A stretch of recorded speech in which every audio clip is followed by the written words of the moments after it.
አብርሽ እንግዲህ በድጋሚ ጠርቷቸዋል ማለት ነው። እሁድ ዕለት ግብዣ አለ።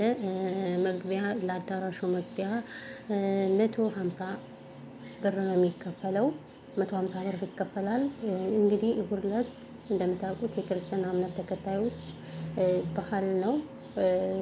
እንግዲህ በጎች ይሄዱ ይሆን ወደ አብርሽ ጥሪ ወይንስ ባህላቸውን ያከብሩ ይሆን? አብረን የምናየው ይሆናል ማለት ነው። ስለዚህ አብርሽ እንግዲህ ቅሌቱን ቀጥሎበታል ማለት ነው።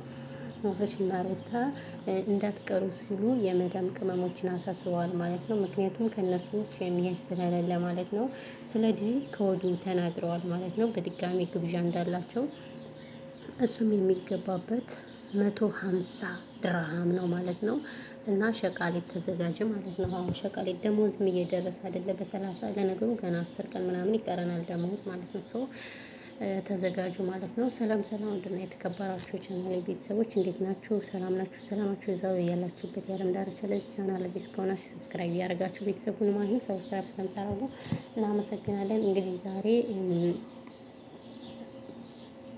አብርሽ በድጋሚ እሁድ ዕለት ግብዣ እንዳለው ማለት መልስ ነው። መልስ ይሁን ምን ይሁን እንደዚህ የሚባል ነገር አለ። እኔ ግርም ይለኛል። ይሄ ልጅ ግን ይጨልለዋል።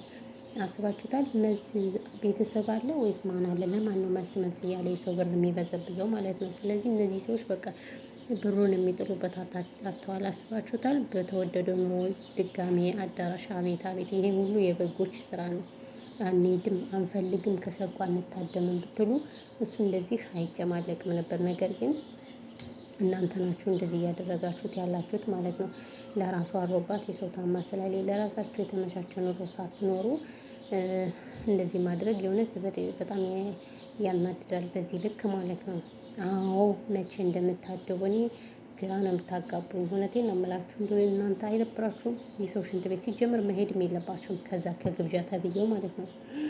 አዎ ከግብዣ ተብዬው ሲጀመር መሄድም የለባችሁም። እኔ ሀይል አያስፈልግም። እውነቴን ነው የምላችሁ። እንዴ ምን ልታደርጉ ነው የምትሄዱ? ምንም ይሄ የሚያደርገው ነገር ስለሌለ እናንተ መሄድ የለባችሁም። እንደኔ ማለት ነው።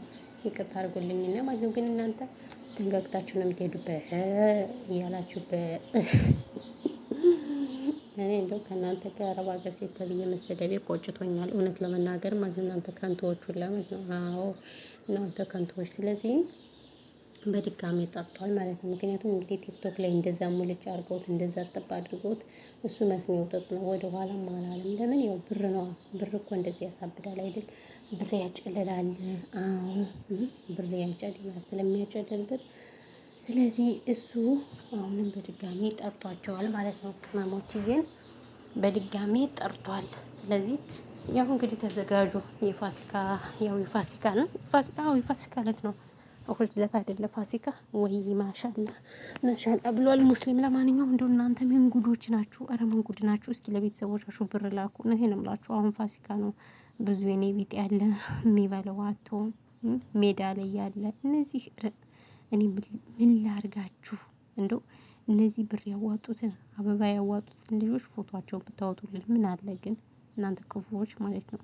ፎቶአቸውን ዝቅ አድርገን ኤክስ አድርገን ሙልጭ ብናደርጋቸው እውነቴን ነው የምላችሁ። ደግሞ ሲያስጠሉ እዛ ደግሞ ሲጨፍሩ በተለይ አንዲት አለች ቀይ ለባሽ በጣም ነው የምትዘገበው። እውነቴን ነው የምላችሁ።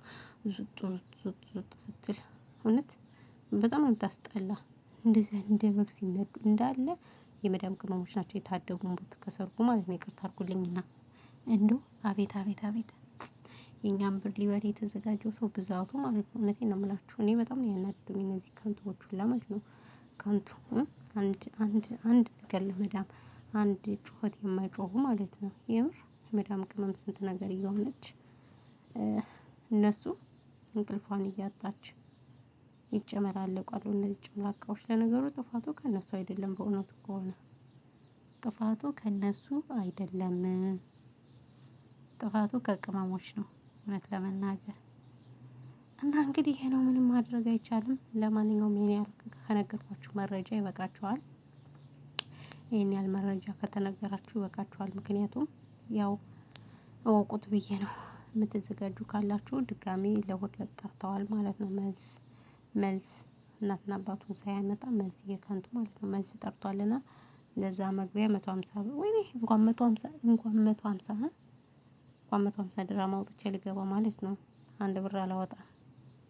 አንድ ብር አላወጣም። ይቅርታ አድርጉልኝና እኔ ማለት ነው ያለ ፕሮግራሜ እኔ እንቅልፌን እያጣሁኝ ፊቴ እንደዚህ ተቋቁሮ እየሰራሁኝ ለአብርሽ ለምን ለአብርሽ እያላችሁ ትግማማላችሁ። እናንተ የምትረግሟችሁ እንደው የእናንተ ቤተሰብ እኔ እናንተን ጉድ ሲሰማ ምን እንደሚል አላውቅም።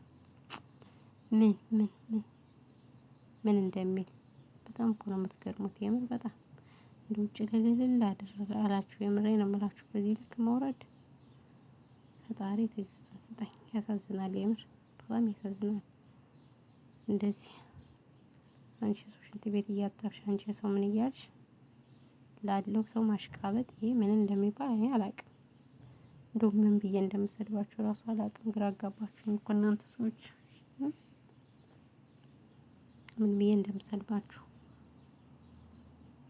ግራ አጋባችሁኝ። ለማንኛውም ይሄ ነው ያለው ነገር። ቤተሰቦች ሰላማችሁ ብዙ ትርፍርፍ ይበልልኝ። ቪዲዮ ከተመቻችሁ ሼር አድርጉ። ካልተመቻችሁ ዲስላይክ አድርጉ።